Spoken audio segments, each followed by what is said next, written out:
Bukan aja nang. Kau jabat seton mak. Kedua ini mau tak berkenan. Nanti aja aku kerja nikah. Bosan di rumah sabi mak hai. Loncat di lemak apa? Bukan kerja laju. Karena mengatakan biar nanti koi. Alah, aku tak semayangin dah ya.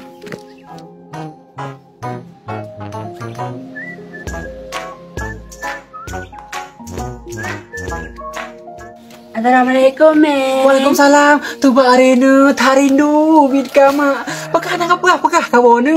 Bau kelem. Anak pekah. Bukan pekah koi. Nhân masa Thailand mà sengaja nak pekah badau anu nak baik gabu adau anu lương mak kacarang masa Thailand. Mudah ada mak. Hai koi.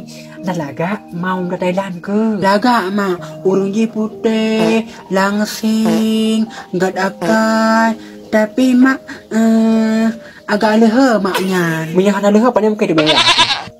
Buka puas rumahnya ni? Oleh-oleh dari Thailand mak. Gara-gara lelumpur barang sampai-sampai long karap hani biik kapal. Tuba ari koi.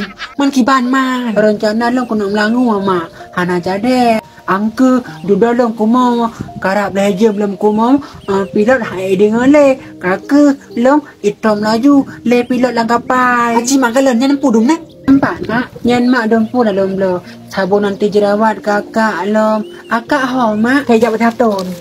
Ke mana ni? Kena pakai bandua na mak mbah singa urang raya urang laga nak merompak ayah baru Manya-manya kamu pom. Mana sebab jadi beauty lah kau? cerita ji roh konan uidi bercoban motor pas di ke kedai Cidah Beauty mak lon do laju. Luar biasa kak koi. Anak demau kajak anak kemak tapi dengar ke. Ada api pecah urung begah kang dalam. Tapi nak soal saja kan nama isa. Gas kita coba keranjang bah. Nyo cuma kena pulain lom nah. Lam umpangnya macam dum nalon blo mak termasuk baca jauh blang rona nainan. Pakal lain dah dah kepo koi.